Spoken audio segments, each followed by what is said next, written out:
What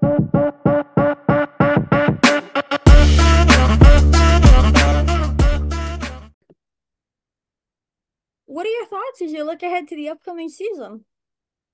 I'm really excited about the season we got coming up. It's going to be really busy. Kind of looking forward to getting out to the different tracks and working with a handful of new drivers this year. Got a handful of rookies that we're going to be working with, so I think it's just going to be a fun challenge. I gotta say, how did this whole like driver, rental program, driver development thing kind of come together with BT Racing? Because it's kind of a neat deal you guys got going on. Yeah. So I've always kind of had bone stock cars for like the last 10 years, and it's been a lot of it kind of started out putting the crew guys and the people that were helping me with my super stock program and what turned into a pro late program. It was an opportunity to give back to them. Hmm.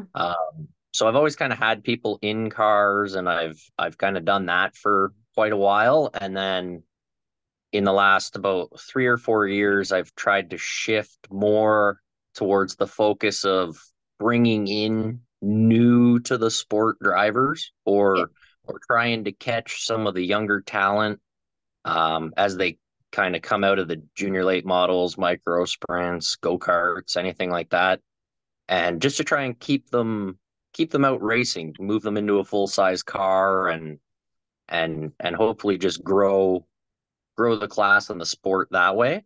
Hmm. Uh, and then over the course of time, we just kind of kept building cars, and it just grew and grew and grew. And now I think I've got 10 drivers driving for me this year. And I think more than half of them are going to be rookies, either to the sport itself or just to full size cars. Right.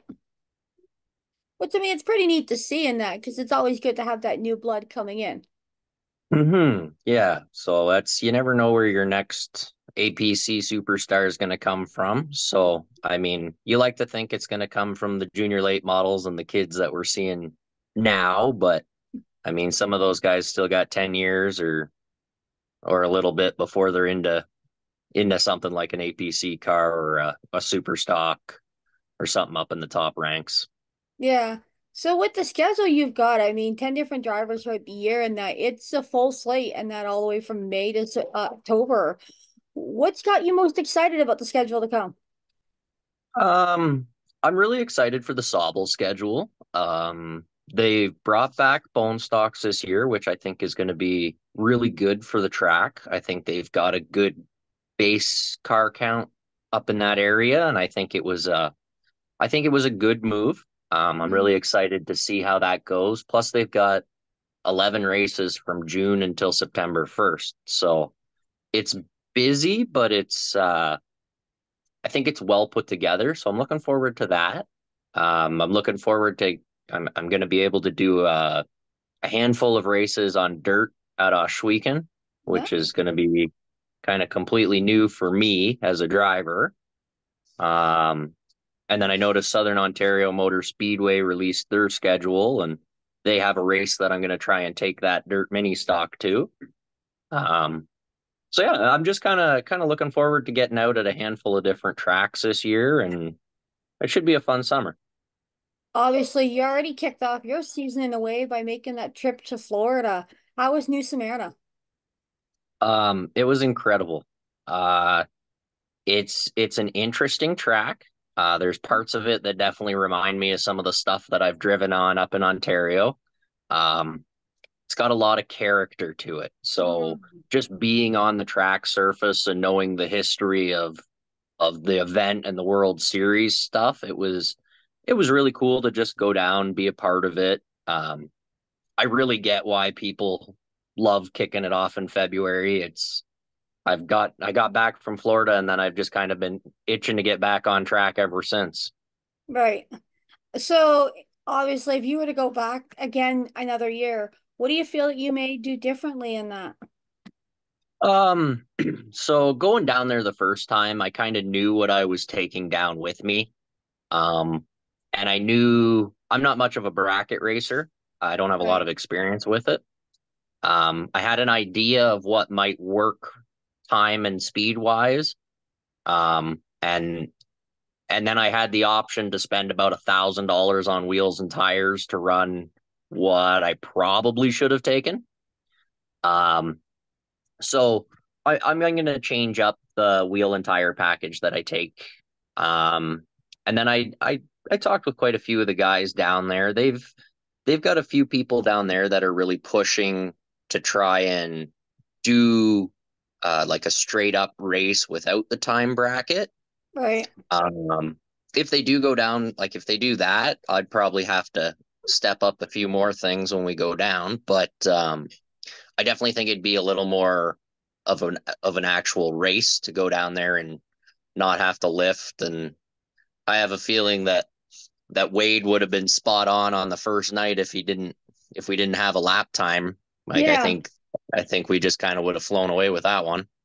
Um, but I mean, I'm gonna change up my setup a little bit, and I think we're probably gonna try and go back down next year. It was a lot of fun. It was a good vacation down to Florida, and I think the group we went with would love to do it again. So see how this season goes, and we'll see if we can't gear up to go back down to Florida.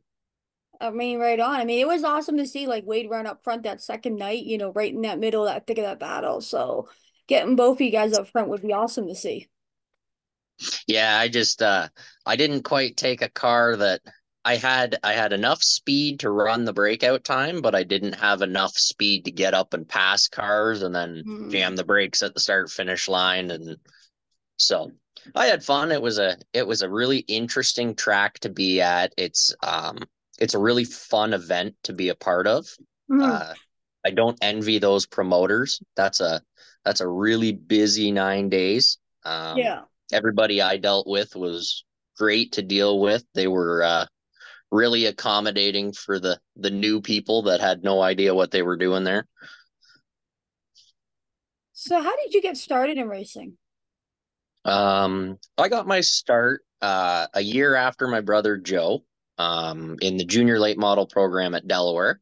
Okay. Uh, I was given the opportunity to get into a car first, and I got into a go-kart and I had a little mishap with a pine tree in the neighbor's front yard. And I think that kind of set back my racing career a little bit. Um, Once Joe got involved with the junior late models, I kind of got more involved with being around the actual racing itself. And about partway through the season, I decided I couldn't really watch him next year. I really wanted to race with him or Right. race as well. So we bought a junior late model and I got into that and then ran that for a couple of years. And then my dad passed right when I got into racing. Hmm. Um, so unfortunately, I moved into his super stock probably before I was ready to do that. Uh, but it was the opportunity that we had available to us.